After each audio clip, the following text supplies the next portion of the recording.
welcome to TalkFCB and welcome back here to the channel, guys. Barcelona met Atletico Madrid tonight at the Camp Nou in an absolutely vital game in our season. Not only there for the La Liga title, not only for the personal pride of course, beating Atletico and overcoming a big challenge. Because let's not forget, they are a good team. But most importantly, tonight, Setién was fighting for his job. And is that now a battle that he has lost? Is this the end for Quique Setién? It's Barça 2, Atletico Madrid 2. There was 3 penalties in total, along with the Diego Costa own goal. There was questionable calls from the referee and from the coach himself.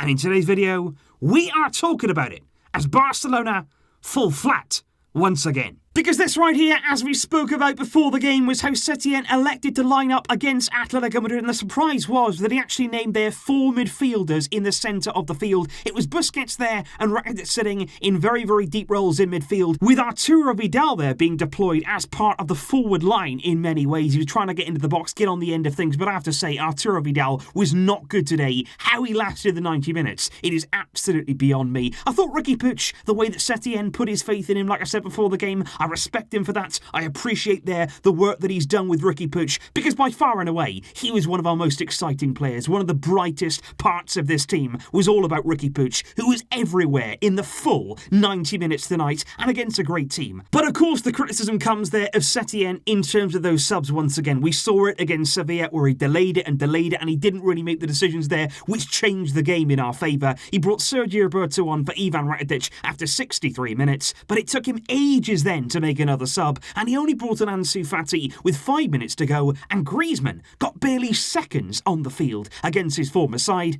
And like I say, I think right the way through the game, not just there in the team selection, not just there in terms of the subs, but you look at him there during the cooling breaks, and I think for me, Quique Setién, the writing was on the wall. I think right throughout this game, you look at his body language in the cooling breaks, like I say, he just looked like a beaten man. He just looked as though he knew what was coming, his fate had been decided, and I honestly right now, I cannot see anything else but him being sacked at the end of the day. And it was interesting there to see one of the images has gone all around social media, and it basically shows Atletico Madrid together, united as a team there. Diego Simeone, everything about that team, no matter whether you're in the starting lineup, whether you're in the bench, everybody coming together with the same game plan, the same focus. And then there's Barcelona. You can see there, disconnected, disjointed, maybe even disinterested. Whatever has happened between Setién, the players, whoever is to blame, it looks like the end for the coach. And before we do go on there to those penalty decisions, which I did feel massively changed the game in so many ways, and I do feel, again, we were on the receiving end of some really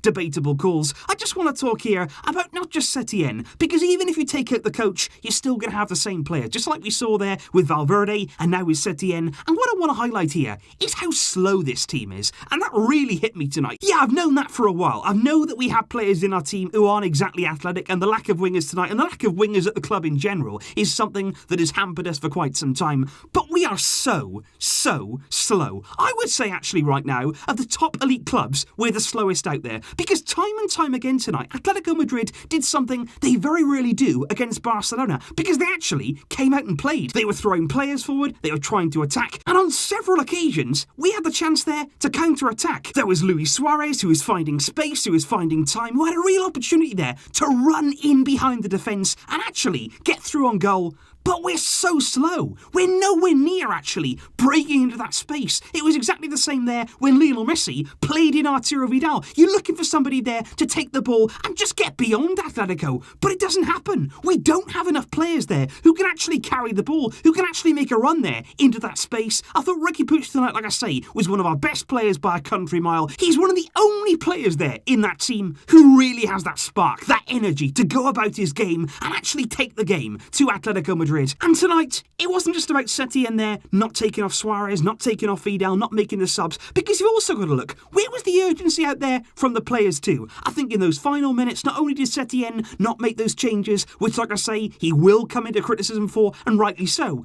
but from the players too. No urgency. Apart from Puig there, Messi gave his all tonight. Messi got his 700th goal. Of course, we're going to talk about that. But for me, there wasn't enough drive to actually win this game.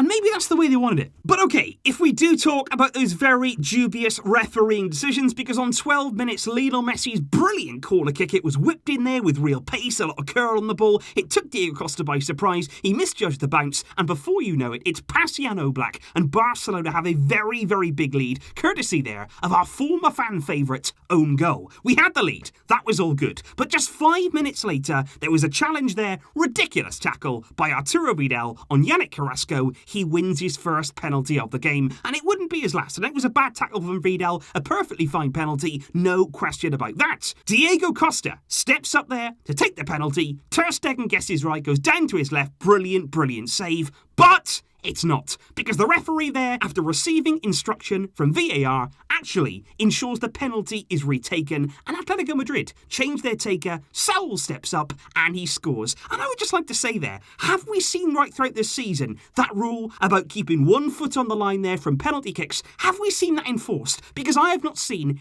any other team actually there get that call back. No team. Not Real Madrid, not anybody else. But when it comes to Barcelona, we there are punished for Ter Stegen being marginally off his line, and Atletico Madrid get the equalising goal. It's also worth pointing out tonight that whilst the players were very, very angry, not only with the referee Hernandez, who's not a great referee at all, as he showed right throughout the 90 minutes, but also on VAR tonight was none other than Mathieu Lahoz, who was overseeing all of the decisions. Obviously, of course he was. But then, of course, we did get back in front, and we had a penalty of our own. And I will also admit, I'm going to be fair here, and say it was also a dubious penalty. But there was minimal contact. There was some contact from Felipe, but it was minimal on Semedo. He tries to get to the ball first, much like Vidal's tackle. It's a bit stupid. You go and commit yourself there. You leave yourself open to conceding a penalty. But he does make a very, very slight contact. Whether it's enough to send Semedo down, whether it's enough there to give a penalty, that is certainly debatable. But Barcelona go back in front, courtesy, of course, you have to say, a brilliant 700th goal from Lionel Messi, a panenka, absolutely cool as you like, in front of Jan Oblak, sits him down. Barcelona have the lead again. But the controversy wasn't over. The third penalty was to come. Again, it's Carrasco. He caused us problems right throughout tonight's game. He was absolutely brilliant there. Out on the left-hand side, caused Semedo, caused Piqué, all manner of problem. And he again is making one of those explosive runs into the area. Now, Semedo brushes him. But if you watch the replay, how the penalty is given, I honestly don't know. Because when you watch it back, you can clearly see that what sends Carrasco down is him clipping his own leg. He falls over his own leg. It's nothing to do with Semedo. Semedo there brushes him initially, but Carrasco keeps going. What sends him down is that actually there, he gets tangled up in his own leg, and then he hits the turf, and somehow, after watching that back on VAR, somehow it's given for Atletico Madrid. Saul again, very, very good from the spot. This time Ter Stegen gets a really strong hand on it. He probably would have expected to keep it out. But Barcelona tonight, we couldn't get past Atletico. We couldn't get that 3 points.